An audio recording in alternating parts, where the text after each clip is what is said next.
hoje nós vamos falar da República Romana. Este mapa que vocês estão vendo aí atrás, ele é o mapa de conquistas territoriais de Roma, do início da República até o início do Império. Então vamos dar uma olhadinha aqui. Todo o norte da África, parte da Ásia, toda a Europa, tudo isso foi conquistado pelo exército romano.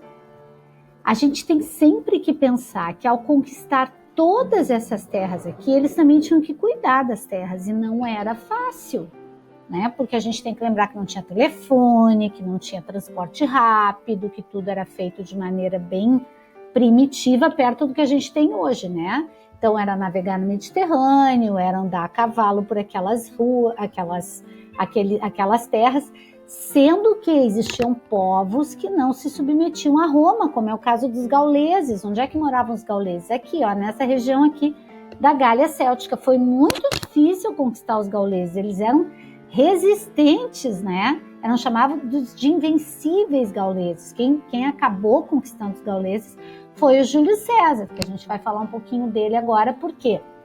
Porque Roma, para ser cuidada desse jeito, teve que ter uma organização de distribuição de poder. E foi escolhido, então, em vez de um cônsul ou dois em um ano, 3 cônsules. O primeiro triunvirato, que a gente chama, né?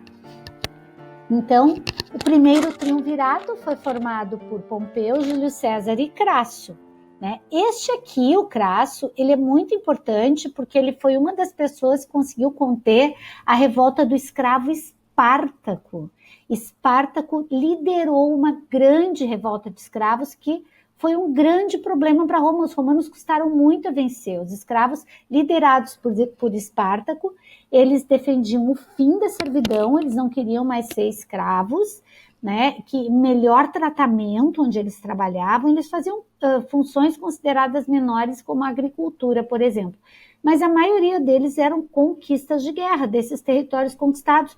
Muitos cultos que tinham cargos políticos bons nas suas civilizações, ao serem conquistados por Roma, passaram a ser escravos. O Crasso conseguiu, depois de bastante luta e bastante tempo, conter a revolta de escravos que teve em Roma. Então ele tinha bastante prestígio. Júlio César e Pompeu eram 2 grandes generais, grandes amigos também. O Crasso acabou morrendo numa conquista no norte da África e o Pompeu acabou se submetendo às vontades do Júlio César.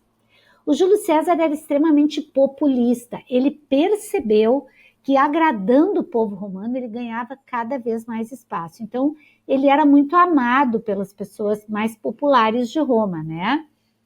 E o Júlio César, ele foi o cara que conseguiu vencer os gauleses, né, que eram considerados invencíveis.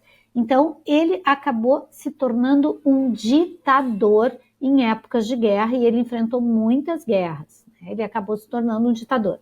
O Senado se sentia extremamente desagradado com o poder do Júlio César, o que acabou causando o assassinato do Júlio César pelo Senado, porque o Senado começou a acreditar numa teoria conspiratória, que o Júlio César ia querer se tornar imperador, enfim, que essas coisas iam acabar acontecendo e culminou quando o Júlio César não conquistou o Egito, que era um acordo que ele tinha com o Senado de conquistar o Egito, e ele não conquistou o Egito porque ele foi conquistado pela rainha do Egito. Cleópatra, na época, aproximou-se de Júlio César com a desculpa de negociar a conquista do Egito. Ele acabou se apaixonando por ela e acabou que ele não conquistou o Egito, né? Ele tornou-se aliado do Egito, mas não ocupou as terras egípcias, o que desagradou bastante o Senado.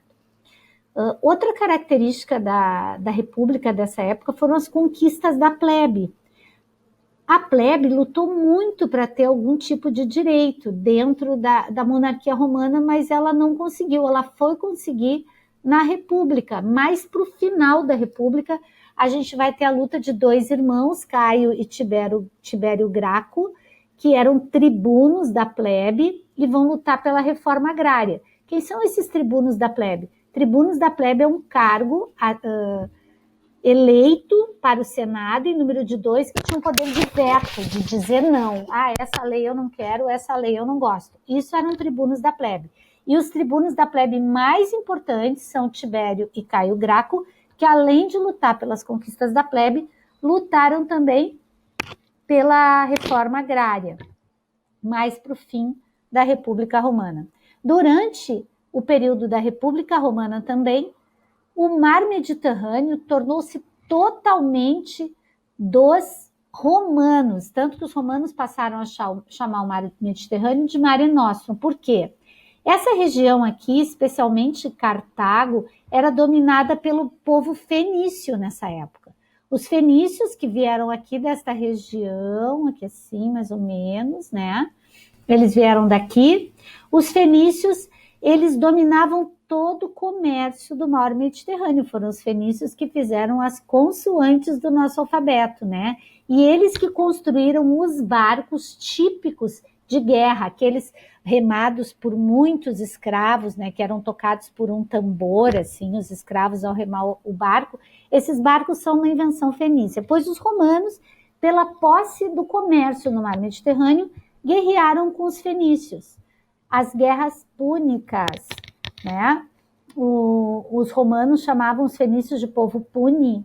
Então, as guerras púnicas são as guerras entre romanos e fenícios, pela posse do mar Mediterrâneo. A última conquista foi da principal cidade fenícia, a cidade de Cartago. Então, esse é um panorama geral das principais coisas que aconteceram durante a República Romana.